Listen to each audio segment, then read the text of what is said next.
Hi, this is Phoenix Genesis for PhoenixGenesis.com and our two YouTube channels, Phoenix Genesis and Frag Camper, playing Minecraft on PlayStation 4, my Netherlands survival world with the city texture pack. And we've been doing room tours of the desert palace, and we just did some simple survival storage. And I wanted to show you a nether portal design. I'm going to do this at night, and I can also save it and show you during the day, but it looks pretty nice at night. Again, lighting is always the last thing I fix for some reason, so it's just kind of lit to keep everything away at night. And your nether portals don't have to be boring, and I'm going to show you different types of designs I've done in my different survival worlds.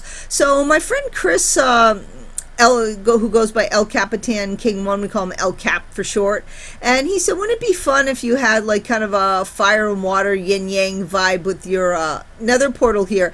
So what I did was I took some netherrack and I just kind of set it on fire with a flint and steel, and I made these water canals, and I did it 2 down, so you have like I love how that kind of smoke comes through, which my boyfriend's like, that wouldn't come through glass in real life, and I'm like, whatever, it's Minecraft, I like the way it looks. And I love the water in the city texture pack. It's just kind of like really light aqua blue. It looks really vibrant and live. It definitely looks like a chlorinated swimming pool. I kind of like that, and it just works. So anyway, we have this kind of, you go over fire and water, and I just used smooth sandstone here, and these are the chisel sandstone with the little creeper faces on it, and some sandstone half slabs, and this is just your natural stone and sandstone here for the outdoors. Yes, I need to fix the outdoors of the house. I love the indoors, but the outdoors has to be fixed. Now, what is interesting here with this large pool is if you put these half slabs down here, it will angle the water no matter how much you try to fill it to make it stagnant and flat. It's just never going to happen. But I actually like that, because by having it all uneven like this, it makes me feel like the gravitational force of the nether is affecting the tide of the water and pulling it, sucking it in.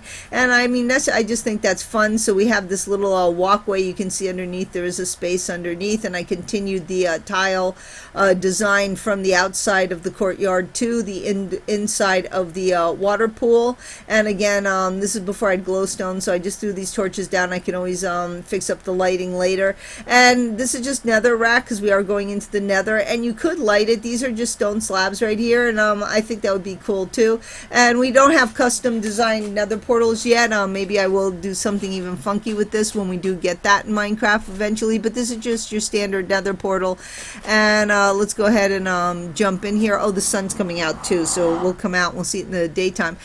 And here we are, and on the other side of it, we'll well, you know what, we'll incorporate this in the same video, because it's still, we're talking about nether portal design, so that, you know, once you get to the destination of the nether portal, it doesn't have to be, you know, identical to the entrance. And actually it's better if it's different, so you know you've gone to a different location in the nether. So I just threw up this funky Steve painting. I think the purple of the eyes goes great with the portals.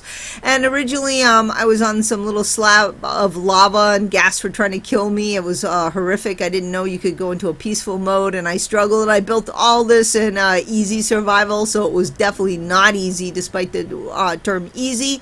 And I like this red wool. Kind of looks like you know, red brick in the city texture pack, and I put a bunch of vines, and I have just the cobblestone, which kind of looks kind of cool. And this painting kind of almost makes you look like you're outside, and just a little spruce couch with some this was another portal. Oh, and how I got these portals was because the ghast kept killing me and blowing up my portals, and I had to keep relighting them. So then I decided, when I walled them all in, and I double walled them to protect them, and continued again the fire theme, you know, with this time with lava instead of nether, you know, the fire from the netherrack I lit. I just wanted to continue that, but I double concrete this so that they definitely can't get me now. Ha ha ha, I've dominated my landscape. And I use these vines right here to kind of give it that feel that I'm kind of in this kind of unruly environment. And this is just blue wool, which I like, with the yellow flower, because blue and yellow are opposites. And I threw up some torches. I'll probably light better now that I'm better with lighting.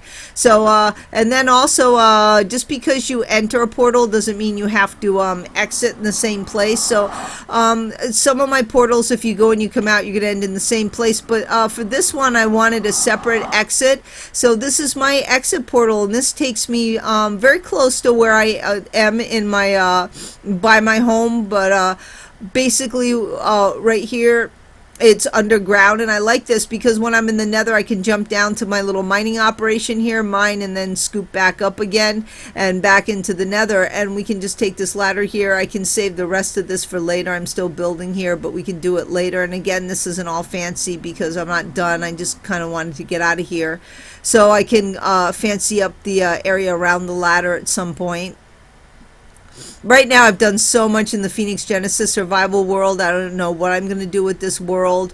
I don't know if I'm going to turn it into a creative world. We'll have to see what happens with the biomes too, because it's a much more beautiful scenic world on its own with the biomes, but I just don't know what the update's going to do and how much of it. I don't remember how much I actually explored on it. So anyway, now we can take the train back to the other portal, and we're good to go once again. And of course, if you jumped in that exit portal, it would take you back to my giant nether fortress where we were with the the two nether portals. And both of those portals, by the way, if you jump in, they're both going to take you to the underground overworld portal. So that's it, and we come back here and we're back at this portal again, and we can go ahead and see it in the daytime now that we had seen it previously at night. And there it is. And but the fire looks more dramatic at night. And also what I did is way up here, and again I apologize, I'm gonna have to fix the outside of this so that the inside's real nice at night. When you're way up there, you get I have a glass floor. If you see where my crosshairs are, you get a wonderful view of this all lit up at night from up there. So I really liked how that worked out. I made sure the nether portal was far enough away that you could get a good view of it at night. And of course, if zombie pigmen spawn, because this isn't fenced in, I do not want it fenced in or enclosed. They're far enough away from the house where I won't be bugged by them. So I hope this will give you a couple nether portal designs, and we'll look at more different nether portal designs I've done. And keep staying creative and inspired, and keep building in my